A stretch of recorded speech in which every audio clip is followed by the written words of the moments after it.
So, faraway Nisha, is there any particular reason you chose this article to turn into a video today? Well, obviously it's because it's got the word cat in the title. There it is. Nisha likes cats. Despite not being politically relevant for about 4 years at the time of recording this video, Hillary Clinton seems to spend a lot of time living rent-free in a lot of people's heads. Something that she's been doing for a long time, it turns out. Because yes, let's talk about the time Republicans got very, very annoyed about Hillary Clinton answering fan mail directed at her cat. Okay, so what are we talking about here? Well, this story takes place when Bill Clinton was president and Hillary Clinton was the First Lady. And like many first families, the Clintons had a number of pets, including a cat called Socks, pictured behind me, sat behind the Resolute desk, because cats sit wherever the fuck they want, as we'll no doubt get into in a moment. And despite being all kinds of adorable, Socks found himself being targeted by a Republican. Alright, so I have to say the name Socks is adorable. Yes, so great cute. name. Great name, adorable cat. And the best thing is, because all these pictures were taken by White House press photographers, they're in the public domain, so we can put as many pictures of Socks behind us as we want.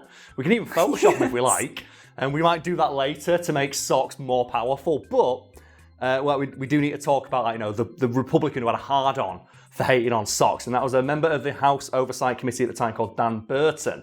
And in particular, he was very, very annoyed when he learned that the Clintons were answering fan mail sent to Socks, and was incensed at the idea that taxpayers' money was being wasted on something so frivolous, and harshly criticised the Clintons for it and demanded an explanation. It does seem kind of weird that a cat is getting fan mail. Yeah, so I should point out that this fan mail was from children who just wanted to wish Socks well. And the Clintons responded to this mail, I believe on customised stationery on Socks' behalf, just saying thank you. Or at least they had an aide do that, because they thought, well, that's a nice thing to do for children who just really like our cat. And we send them like a photo of the cat because they like it. We thought that was really nice, but Dan Burton's like, no, how dare you waste taxpayers' money on something so frivolous? A Republican would never do that. Smash cut to like 5-10 years later, and you got Donald Trump spending 1/4 of his presidency fucking golfing. Anyway, it's so ridiculous. I'm sure there'll be a fact below the exact figures, but I remember just seeing here, Donald Trump has spent 1/4 of his presidency on a fucking golf course that he owns. And the best bit about that is he's apparently really shit at golf. I know that's besides the point, but it really cracks me up that Donald Trump, despite playing golf all the time, is really bad at it. And there is a quote from Alice Cooper, yes, that Alice Cooper, the fucking rock star, saying that I refuse to play golf against Donald Trump anymore because he cheats. It's so obvious that he cheats. He's so bad at it. He's bad at everything, but he's especially bad at golf and cheating at golf. And it's like, oh fucking hell, he's such a fucking loser. So obviously Dan Burton got quite angry about this. Yeah, he was incensed. So how angry did he get? He got so angry, he wrote a sternly worded letter of complaint directly to the Clintons, asking them, why haven't you written a book about Socks, the cat, and then used the proceeds from that book to pay for postage, like Barbara Bush did when she was the First Lady many years ago. First families often have pets, which often have fans, usually children, and they sometimes have fan clubs. And the Bushes were no different, and they had a pet dog called Millie, which had a fan club, which again got fan letters, which they responded to on Millie's behalf, because Millie was too busy being a fucking dog, and they paid for that postage with proceeds generated from a book written about Millie. Which is weird, admittedly, but it's a pretty valid complaint, right? Yeah, it's like you are using taxpayers' money for something incredibly frivolous. But here's the thing, Nisha, the Clintons weren't using taxpayer money to pay for the postage of these letters at all. Oh. They in fact paid for them all out of pocket, which Dan Burton could have easily found out if he'd either asked the Clintons or done any research whatsoever. But no, he just had to assume the worst and then be a dick about it. Yeah, he had to be a huge dick and charge ahead without doing his research first, which is admittedly a very Republican thing to do. I heard this rumour and it made me angry, so I'm going to assume that it's true and yell at the person in charge, even though it's not. Dan Burton, when he discovered this, very sheepishly slunk away and dropped the issue.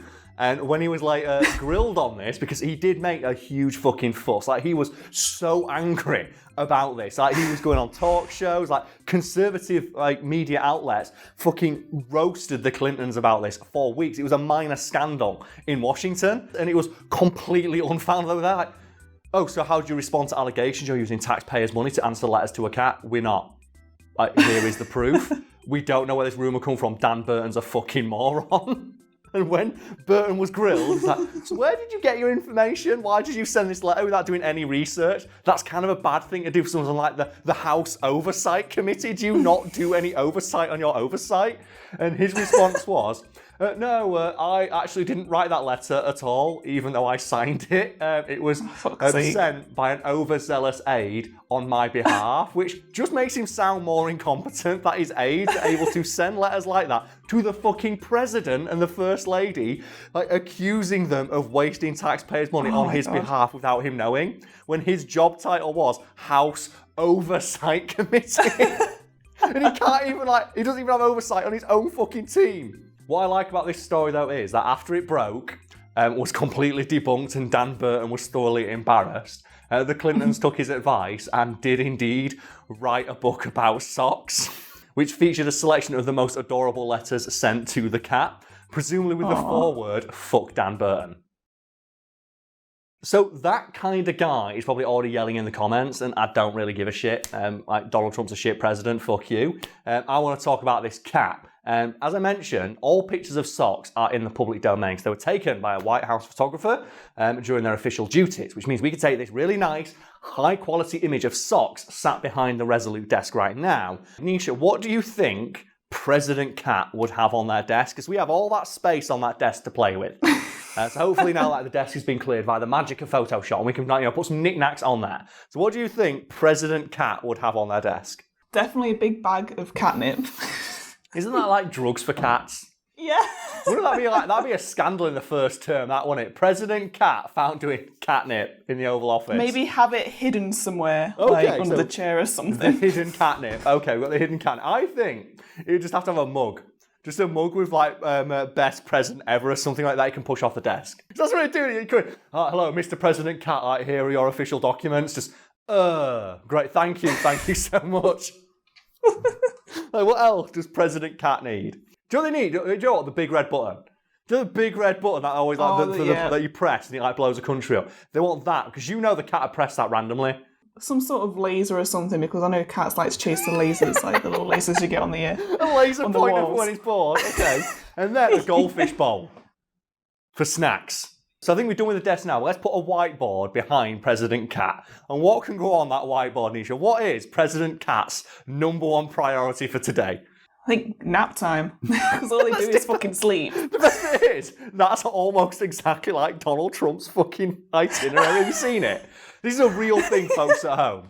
Like, Donald Trump's itinerary is he wakes up at I think 10 or 11 o'clock in the morning. And then he has 3 or 4 hours of what's known as executive time, which is just time for the president to do whatever the fuck he wants. And he just spends it watching TV. He has about 8 to 9 hours of executive time a day, which is just time spent watching Fox News. So I genuinely think President Cat might spend more time working than fucking Trump. He's a fucking cat who sleeps 99% of the day. It should be a schedule of the itinerary of what to do in the day. So obviously, sleep is a big thing. Then it's obviously eating. Probably push something off the desk and then sit somewhere inappropriate, because that's what they always do. So that's President Cat's to-do list. Perfect. Thanks for watching, everybody. Fuck Donald Trump.